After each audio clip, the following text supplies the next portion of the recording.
So today we are moving this young green cat snake, otherwise known as a Boiga cyanea.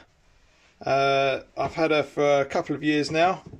She's one of the babies that I kept, and we're moving her into the lounge. So let me walk you over to the lounge and we will talk about her new enclosure, and we'll get her out of this enclosure.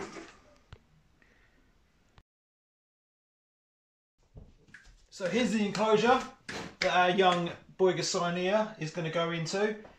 This is a 90cm long by 90cm high by 45cm deep Viv Exotic vivarium. These are kind of your industry standard in the UK vivariums that you'll find in your shops. I've heavily modified it to take the humidity and to be able to take a background and live plant it and just make it my own. This isn't the first one I've done like this. I've done one for crested geckos as well, and what I basically start with is obviously a completely blank enclosure. I go around and seal all the edges with silicone, HA6 I use, marine grade fish safe silicone. And after that I tank it. So what I mean by tanking it is I use a flooring protector and I cut it to the exact dimensions of the base, the sides, and you know, the front as well, the plinth along the front up to the air vent that's in there, and I silicone that in place, and then I run a bead of silicone around that again. That is as best as I can make it to create this waterproof area for the soil to be in. It shouldn't then get to the wood. Eventually, I'm sure, you know, it's not invincible. It will corrode eventually, but if it was just soil against this melamine, then it would be a lot sooner. They'd have to be replaced. I've live planted it, as you can see. We've got Monstera, Swiss cheese plant in there. A few different philodendrons, philodendron scandens down there, another big philodendron there that I've forgotten the name of. Got some Spanish moss in there, and some bromeliads and stuff like that. These guys are from Southeast Asia, China, South Asia, that kind of area. So I'm going for a bit of a tropical jungle kind of, Asian jungle kind of vibe. Ideally I'd put loads of bamboo and stuff in there, but when you've got 90cm to play with and you've got a plinth like this, this is kind of the best, this is the best I can do, and it looks good. This is actually not in the shed, this is in our lounge. We have three set up, so they all kind of look like a little wall of jungle. This is my favourite, it's my newest one, it's my favourite one. What I've always done is I've used cocoa fibre matting along the side here. This is the thick stuff, the 2 centimetre thick stuff. I find that lasts a bit longer, and that allows your pothos, your philodendrons, anything like that, any of your viney type plants to grow up it. It creates a bit of a good surface for your plants to root in and grow. In terms of lighting, so the lighting in here is it's all Arcadia stuff. I'm using a 24 watt Jungle Dawn in there, LED bar. I'm using a Pro T5 5% UV B tube, and also what I've done again with this vivarium to customize it even further is I've cut a hole in the middle. I've placed a grill inside on that with a dome fitting on top, and then a 80 watt deep heat projector on top of that. I find that gives me a fairly good temperature gradient. I've set this up roughly to be about 28 to 29 degrees on the top section, and it goes right down, because of all the plants and all that sort of stuff, it can go right down to room temperature on the bottom. What I find with the Boigas is they do sometimes really like it quite cool.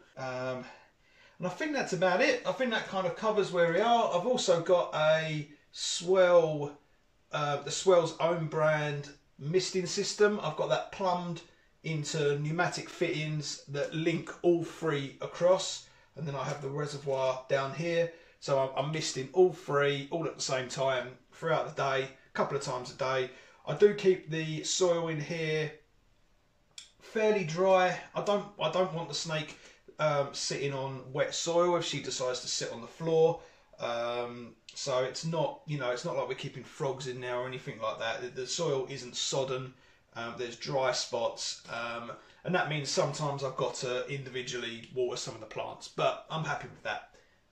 The misting system just helps boost that humidity that they require, especially being in the UK. We haven't got the humidity that you'd have in, you know, a jungle or you know, a foresty area of Southeast Asia.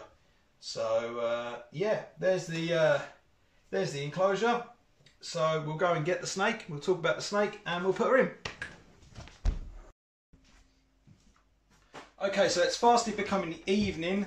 Perfect time to move her. If I moved her during the day, she's not active during the day. It would just put more stress on her to try and find somewhere safe and secure. So I'm going to move her shortly before the lights turn off, and that'll give her enough time to find somewhere good and be out of the bright lights that are inside the new enclosure. I've got snake hook. She's this species, or the genus, is rear fanged or not front fanged, depending what you want to call it. So it does mean they've got a little bit of venom in them.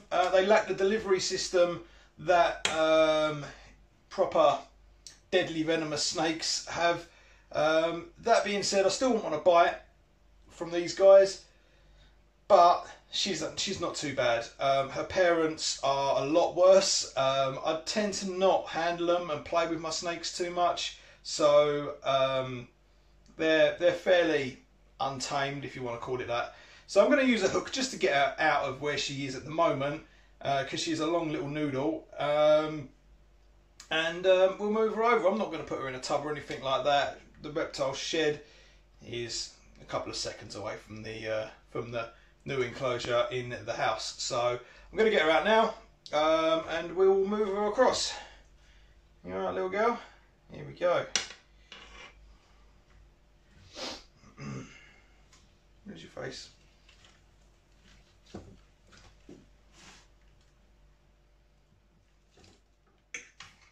Come on. Here we go.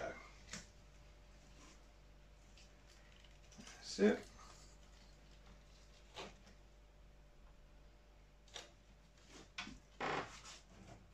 There she is.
Go.